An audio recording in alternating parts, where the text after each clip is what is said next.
नमस्कार दोस्तों, मैं भरत शर्मा। हमारे चैनल समस्या आपके समाधान हमारे में आपका स्वागत करते हैं। दुख आपको आपका परिवार कभी नहीं देता भाई। ना आपकी माता आपको दुख देगी, ना आपकी पिता आपको दुख देंगे, ना आपका भाई आपको दुख देगा, ना आपकी धर्म पत्नी आपको दुख देगी, ना पति दुख देगा, ना बच्चे दुख देंगे, ना कुटुंब दुख देगा, ना बहू दुख देगी, ना पोता पोती दुख देंगे। आप में से कितने लोग हैं जो टीवी पर कथा सुन रहे हैं और उनका परिवार उनको दुख दे रहा है? कितने लोग हैं ऐसे? कभी विचार करना एकांत में बैठकर कि आपको ना आपकी पत्नी दुख दे रही है, ना आपको आपका पति दुख दे रहा है, ना आप अपने पति को तलाक दे रहे हो, ना आप अपनी पत्नी को तलाक दे रहे हो, ना आपका बेटा आपको दुख दे रहा है, ना आपकी बहू आपको दुख दे रही है, ना आपका कुटुंब के लोग, परिवार के लोग, भाई आपको दुख दे रहा है। ये कहीं नहीं हो सकता। भाई भी आपको दुख नहीं दे रहा, ना आपके परिवार वाले, ना नातेदार, ना रिश्तेदार, ना मित्र, ना सखा, ना दोस्त, कोई आपको दुख नहीं देता। ये शिव महापुराण की कथा कहती है हमको लगता है कि हमारे परिवार वाले दुख दे रहे हैं, हमको लगता है हमारी बहू हमें दुख दे रही है, हमें लगता है हमारी सास हमें दुख दे रही है, हमें लगता है हमारा पति हमको दुख दे रहा है, हमें लगता है हमारे कुटुंब वाले हमको दुख दे रहे हैं। पर शिव महापुराण की विद्येश्वर संहिता कहती है ये कोई आपको दुख नहीं देते। दुख आपका पूर्व का कर्म आपको देता है। ये जितने भी मिले हैं ना आपको, रिश्तेदार, नातेदार, कुटुंब, भाई, बंधु, सखा, पत्नी, पति, पोता, पोती, ये जितने लुटेरे मिले हैं, ये जितने अपशब्द कहने वाले मिले हैं, ये जितना ताने देने वाले मिले हैं, ये जितना गाली देने वाले मिले हैं, ये जितना उंगली उठाने वाले मिले हैं, ये कोई दूसरे नहीं, तुम्हारे पूर्व कर्म के कोई ना कोई पुराने ही होंगे जो तुम्हारे साथ जुड़कर तुम्हारे टांग खींचने के लिए सामने खड़े हुए हैं। ये कोई तुम्हारे होंगे।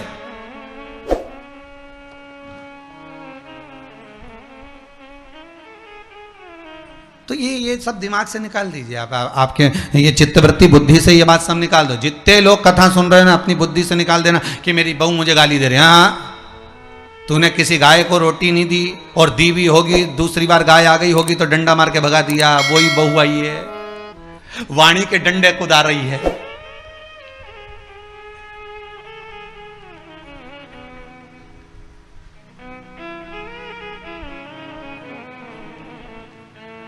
कोई बेटा अगर नहीं सेवा कर रहा, कोई बेटा नहीं पूछ रहा, समझ लेना पूर्व में हमारे बुजुर्ग, कोई दादाजी होगा, कोई दादी जी हो गई, कोई ससुर जी होगा, कोई जेठ जी होगा, हो सकता है किसी की हमने सेवा नहीं करी हो और वही बेटा बनकर आया, आज हमारी सेवा नहीं कर रहा।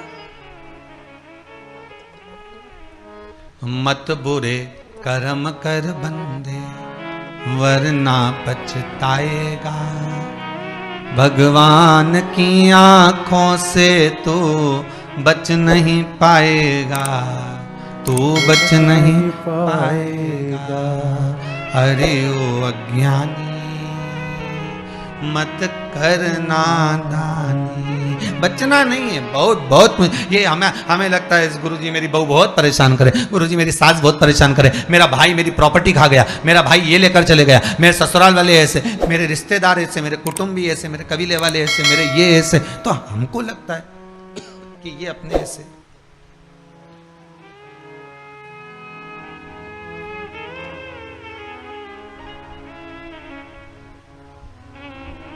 हमको लग रहा है कि ये हमारे ऐसे हैं, हमारे को लूट रहे हैं, हमको ऐसा परेशान कर रहे हैं, हमको ऐसा कर रहे हैं, पर नहीं भाई। शिव महापुराण की कथा कहती है कोई हमको कष्ट नहीं देता। एक बार पहले भी कथा में कहा, आज फिर कह रहे हैं आपको महाराज, फिर कह रहे हैं, आज फिर कह रहे हैं।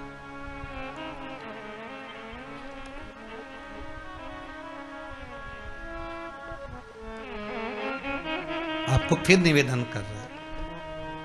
बीमार हुए देवास में, बीमार हुए भोपाल में, बीमार हुए सीहोर में, बीमार हुए कहीं, डॉक्टर को दिखाने जा रहे हैं इंदौर, डॉक्टर को दिखाने जा रहे हैं भोपाल, डॉक्टर को दिखाने जा रहे हैं देवास, मुंबई, पुणे, जहाँ तहाँ हम डॉक्टर को दिखाने के लिए जा रहे हैं। वहाँ हॉस्पिटल में हमने सुई लगवाई, इंजेक्शन लगवाया, वहीं से कहीं कुछ चीरा फाड़ी कर दी, ऑपरेशन कर दिया। जरा विचार करना कभी एकांत में बैठ कर कि रहते यहाँ थे, दवाई लेने पहुंचे वहां इंजेक्शन वहां लगवाया, बताओ ऑपरेशन वहां करवाया। तो इतने सारे हॉस्पिटल, कहीं ना किसी ने कहा सूरत भी जा सकते हो, किसी ने कहा अहमदाबाद चले जाओ, किसी ने कहा वहां चले जाओ, कोई कहा पूना चले जाओ, कोई कहा मुंबई चले जाओ, कोई कहा इंदौर चले जाओ, कोई कहा भोपाल चले जाओ। पर रहने वाला कहाँ का और जाकर ऑपरेशन करवा रहा है कहां पर? विचार करिएगा। रहने वाला कहां का और इंजेक्शन लगवा रहा है कहां जाकर? जरा विचार करिएगा।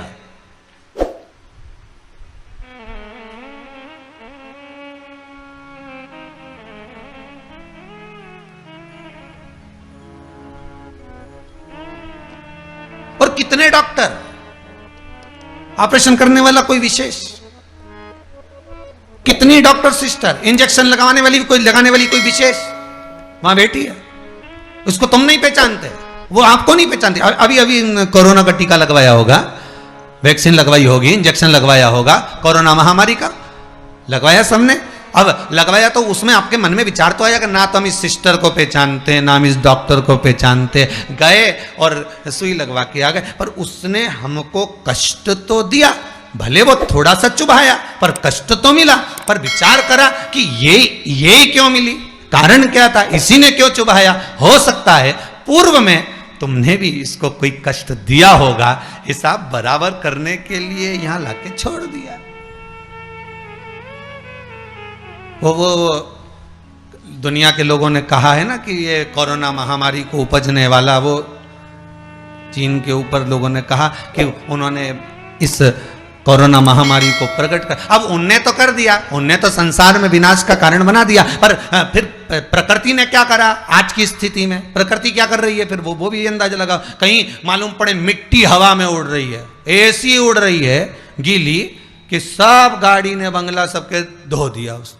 फिर बचा कुचा था, पानी की बाढ़ आ गई। अगर हम दूसरे को कष्ट दे रहे हैं, हम दूसरे पर उंगली उठा रहे हैं, हमने एक उंगली अगर किसी पर उठा दी, हमने उंगली उठाकर कह दिया वो ऐसा है, उसने ऐसा करा, उसने वैसा करा, हमने एक उंगली उठा दी, भले तुम विद्वान हो, भले तुम्हारे में विद्वत्ता है, पर हम किसी पर अगर एक उंगली उठा रहे हैं तो ये 3 उंगलियां हमारे भीतर जा रही है कि अपने अंदर झांक कर देखो कि आप कैसे हो, अपने भीतर झांक कर देखिए कि आप में क्या तत्वता है। जो हम दूसरे में कुछ खोट देख रहे हैं तो हम में कितना खोट भरा होगा, हम में कितना कपट भरा होगा, तभी तो सामने वाला कपटी नजर आ रहा है। जैसा चश्मा लगाओगे सामने वाला व्यक्ति वैसा ही तो दिखेगा। लाल कलर का लगाओगे तो लाल दिखेगा, काला लगाओगे तो काला दिखेगा, पीला लगाओगे तो पीला दिखेगा। नेत्रों में जो काम, अगर अहंकार है तो अहंकारी दिखेगा, लोभ है तो लोभी दिखेगा, वासनावान है तो वासनावान दिखेगा, तृष्णावान है तृष्णावान दिखेगा, चोर है चोर दिखेगा, कपटी है कपटी दिखेगा, बेईमान है बेईमान दिखेगा, अज्ञानी है अज्ञानी दिखेगा। आपकी दृष्टि जैसी होगी सामने वाली की सृष्टि वैसी ही नजर आएगी, सामने वाला व्यक्ति आपको वैसा ही दिखेगा। आपका चित्त अच्छा है, आपका मन अच्छा है, आपके दिल अच्छा है, आपके भाव अच्छे हैं, सामने वाला भी वैसा ही नजर आएगा। भगवान कृष्ण ने भेजा था दुर्योधन को अच्छा ढूंढने के लिए, एक अच्छा नहीं मिला। युधिष्ठिर को भेजा था पूरी पृथ्वी पर से कोई बुरा व्यक्ति ढूंढ कर लाओ, युधिष्ठिर को बुरा नहीं मिला, क्योंकि उसकी युधिष्ठिर की बुद्धि में, चित्त में ये भरा था, उनकी वृत्ति में ये भरा हुआ था कि बुरा कोई है ही नहीं, संसार में कुछ ना कुछ अच्छाई दिखी जाएगी। बुरा जो देखन में चला बुरा न मिलिया। हम देख रहे हैं, हम चित्तवृत्ति से, हम विचार,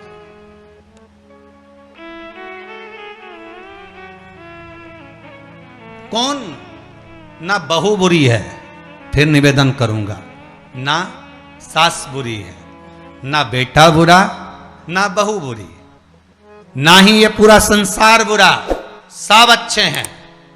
तो बुरा क्या, अपना कर्म जो हम कर कर आए हैं उस कर्म का भोग संसार में आकर भोगना पड़ेगा। एक रोटी भी हमको खाने को मिल रही है तो हमारे पूर्व के किए हुए कर्म के अनुसार मिल रही है। दुख भी अगर हमको मिल रहा है तो हमारे पूर्व के कर्म के अनुसार मिल रहा है। सुख भी मिल रहा है तो हमारे पूर्व के कर्म के अनुसार मिल रहा है। हम जैसा कर्म करें उसके अनुसार हमें फल मिल रहा है।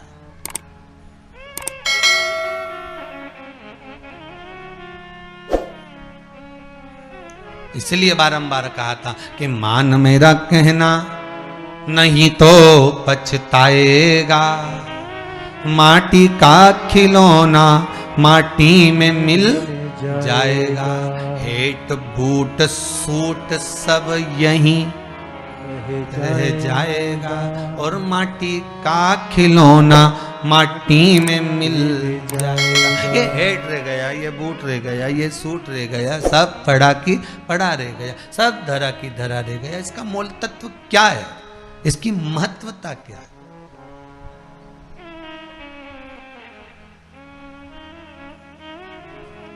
इसकी मूलता कुछ नहीं, इसकी मुख्यता कुछ नहीं, इसकी महत्वता कुछ नहीं।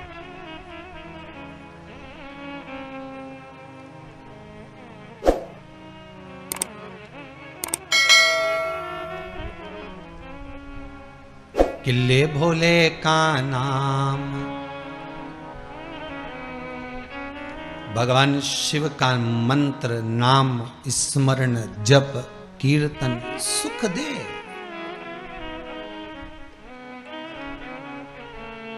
और वो सुख कोई साधारण नहीं हो सकता। वो सुख का आनंद, वो सुख का भाव बढ़ता चले जाता, आनंद बढ़ता चले जाता।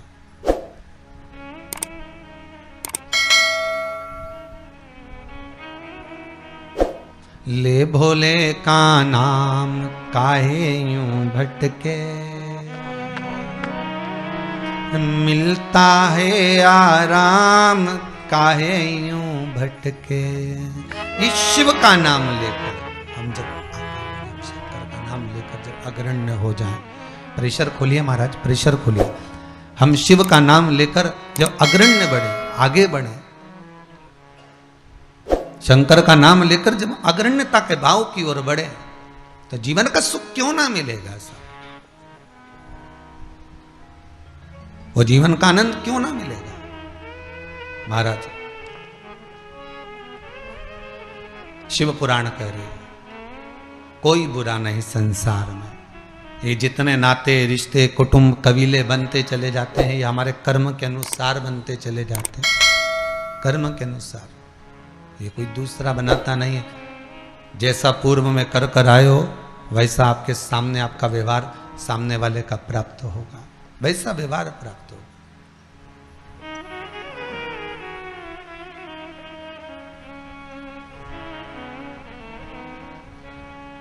शिव पुराण कह रही है, शंकर की कथा कह रही है, शंकर का अनुमोदन कर रहा है। महाराज अच्छी संगत में बैठोगे, अच्छी संगत में अगर विराजमान होगे तो सुख अपने आप मिलेगा। माता के गर्भ से अगर आपका जन्म हुआ है तो कुछ अच्छा करने के लिए ही हुआ है। अगर आप बैठकर आस्था चैनल के सामने शिव महापुराण की कथा सुन रहे हो तो अपने आप को गौरवान्वित महसूस करना। थोड़ा न थोड़ा परमात्मा की कृपा, पूर्वजों का आशीर्वाद आपको ऊपर हुआ है, इसलिए आप शंकर की कथा को सुन रहे हो, शिव का भजन कर रहे हो। श्रावण के महीने में आज शिवरात्रि के दिन शंकर का अनुमोदन कर रहे हो।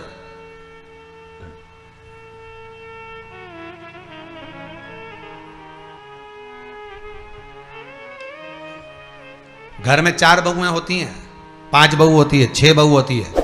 सास 6 बहू को बोलती है कि जाओ पानी लेकर आओ, अरे बोलो जम के जरा, नहीं बोलती ना। सास किसी एक का नाम लेगी, ए बेटा, ए लाली, एक बहू का नाम लेगी और उसको पुकारेगी और पुकार कर कहेगी जरा मेरे लिए एक गिलास पानी ला दे बेटा। बहू जाएगी, पानी ला कर देगी। अब सास ने वो 3 को क्यों नहीं बुलाया रे? अरे बोलो तो जम क्या, वो 3 से क्या सास की दुश्मनी थी? नहीं, वो भी रोज मिलती, वो भी रोज प्रणाम करती है, वो भी रोज नमन करती है, वो भी रोज ना रोज सास के पास जाकर बैठती हैं। वो भी, सास उनको भी साड़ी देती है और सास उसको भी साड़ी देती है, सास उसको भी रकम देती है, उनको भी। पर एक को बुलाया आवाज लगाकर, ए बेटा, ए लाली, ए बहू, जरा इधर आ। और जिसका नाम लेकर बुलाया वो दौड़ कर आई और लाकर पानी दे दिया। पर सास इसी को क्यों बुलाती है?